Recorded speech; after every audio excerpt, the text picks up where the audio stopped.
Shalom, call halal Yahweh by Shem Shai, by Shem Rakak Wadash.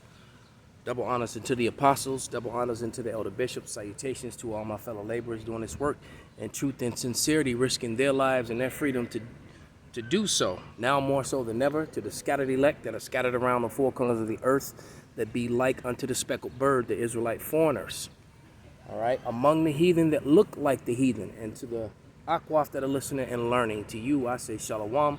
This is your brother Malcolm from the branch of the Great Millstone here in Chicago, coming at you with another lesson in truth. And this is a follow-up to a TikTok video that I did responding to the brother Exodus Martinez. I believe his name is Itazawan.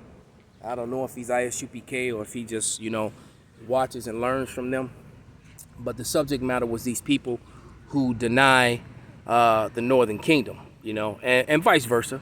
Because as I said in that video, you got some Northern Kingdom only doctrines flowing around out there. You got Northern Kingdomers saying that the Judites, the so-called blacks in America, are Hamites, which is a lie. That's the same lie that the so-called white man told.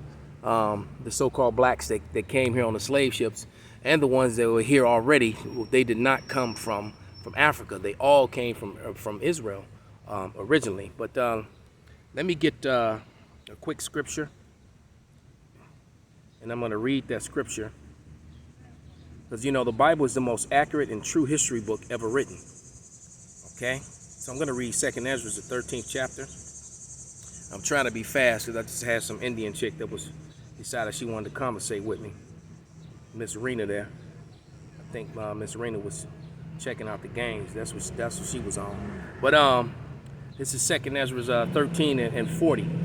All right, and it reads, "Those are the 10 tribes which were carried away prisoners out of their own land in the time of Hosea the king, who Salmanasar the king of Assyria led away captive, and he carried them away over the waters, and so came them into another land." And when you read, when you go back into the book of Kings, that's the Northern Kingdom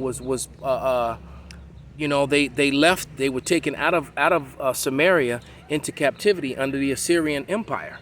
All right, and then they were there. So the Northern Kingdom and the Southern Kingdom have been divided for thousands upon thousands of years. All right, and then I'm going to read, as I continue to read, is going to give you the breakdown of how they came here to the Americas. And Asareth and America was called Asareth, and Asareth was identified in Jewish encyclopedias as America. All right, and then so there were many books that were written in the 16th, 17th, 18th century about the Hebrew connection, of the natives, the original tongue being Hebrew, the block Hebrew, which the Paleo Hebrew, which Israelis call biblical Hebrew, found all over the Americas from Canada to Brazil, all right, and all throughout the islands. They just found some 5,000-year-old relics in Puerto Rico that were all of the Hebrew nature. So you just can't get around this, man. And the customs that they were keeping the Passover in some cases. And some of them even created their own Ark of the Covenant. They wore fringes. They had multiple wives. Their wives didn't sleep with them in the same teepee or dwelling place as them when they were on their periods. And so it's a lot of Hebrew customs that they were keeping. And there's no scripture that says that that the Israelites heathens would be in captivity with them and then sharing in their struggles, but yet they're not the same people. And they even chanted and called upon the name of Yahweh in dance. All right. So anyway, back to 2nd Ezra 13:41. It says, "But they took this counsel among themselves, that they would leave the multitude of heathen and go forth into a further country, where never mankind dwelt, that they may keep their statutes, which they never kept in their own land. And they entered into the Euphrates by the narrow places of the river. For the Most High then showed them signs for them, and they held still the flood, so they would pass over.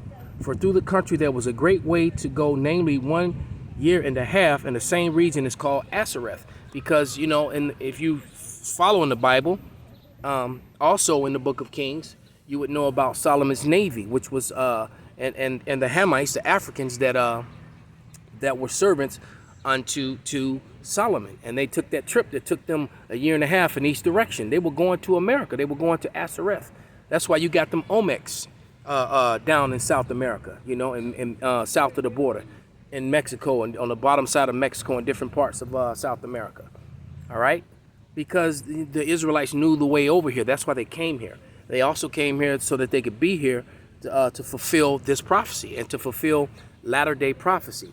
Okay? Because they, you know, the biggest collection of what all Israelites are in one place is here in the Americas, especially in North America. All right? So, let me read Jeremiah. I believe I read it yesterday, but I'm going to read it again. I think I may have read it, but I'll read it again. It's Jeremiah 50 and 33. And it reads, "Thus saith Yahweh of hosts, the children of Israel and the children of Judah were oppressed together, and all took them captives, held them fast, and they refused to let them go." I have 4 to 5 books at home that have documented records of the so-called Negro and the so-called natives of the Americas being sold and shipped into slavery together, in bondage on ships together. There are records of it. They kept records of this just because they didn't teach it in school. It's just like they didn't teach about Latimer and the light bulb. When the children learn about the light bulb, they learn about Thomas Edison, and they don't teach you about the so-called black man, you know, Latimer, who's really responsible for the light bulb and electricity. I mean for the light bulb, and how he won a court battle to prove that in the court of law, but yet they still put Edison's name in the history books for what? For white superiority reasons, and for lies, to fit their narrative, their false narrative for their social construct. Okay, now I'm gonna play a quick video of an Issacharite, a former gangbanger, speaking some pretty accurate history about the tribe of Issachar. All right, so let me find that real quick.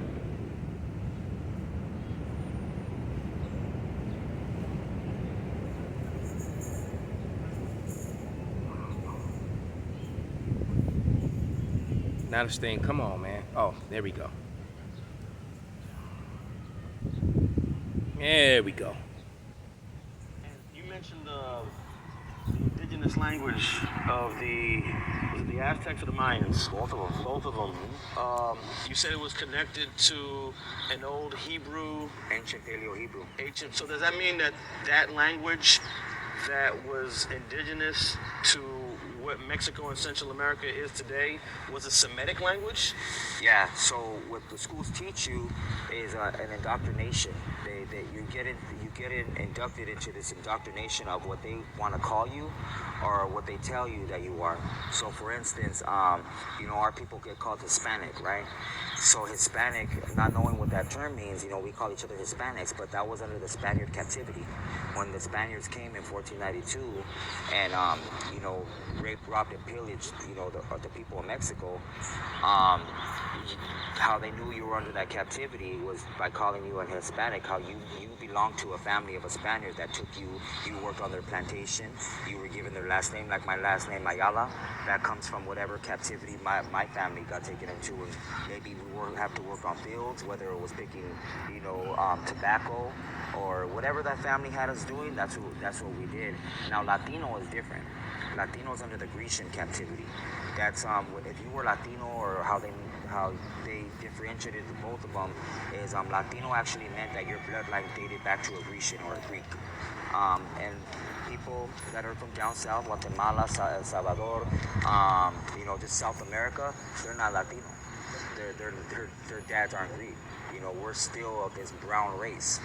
Like they call, black people or African Americans that are here now Africans, and they're not from Africa. They actually just got taken into captivity in Africa while fleeing Israel. Africans are Hamites. They're from the tribe of Ham. So they're just a different people, and that's why people in Africa don't accept the blacks that are here, the so-called blacks that are here in America. He's so on point. They say those aren't our people, And history, they won't teach you. In my era, they taught us a little bit of Aztecs and Mayas and Incas, or just a little bit, but they never tell you how our people got here. They never tell you, you know, we came from somewhere. They'll never tell you, you know, how we read the stars. We used a thing called cenotes, which were sorry if it's moving. I'm holding this free reflection hand. ponds to read the stars.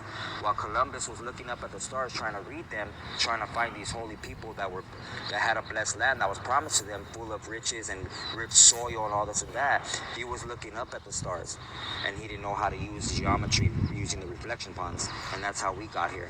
Our real name is not Aztec, it's Issachar. That's our real name. They gave us the name Aztec. That's because right. It means people of time, because we kept time in numbers. And So there it is, man. So all these social constructs that were created by Esau, Edom. So the so-called Mexicans are Issacharites, of the tribe of Issachar. All right, and that's to the prospective tribes of the rest of the Northern Kingdom. So with that, I hope this was uplifting and edifying. Call halal Yahweh by Shem Shai, by Shem Rakakwadash, Wa Ababa Kwam Yasharala Shalom.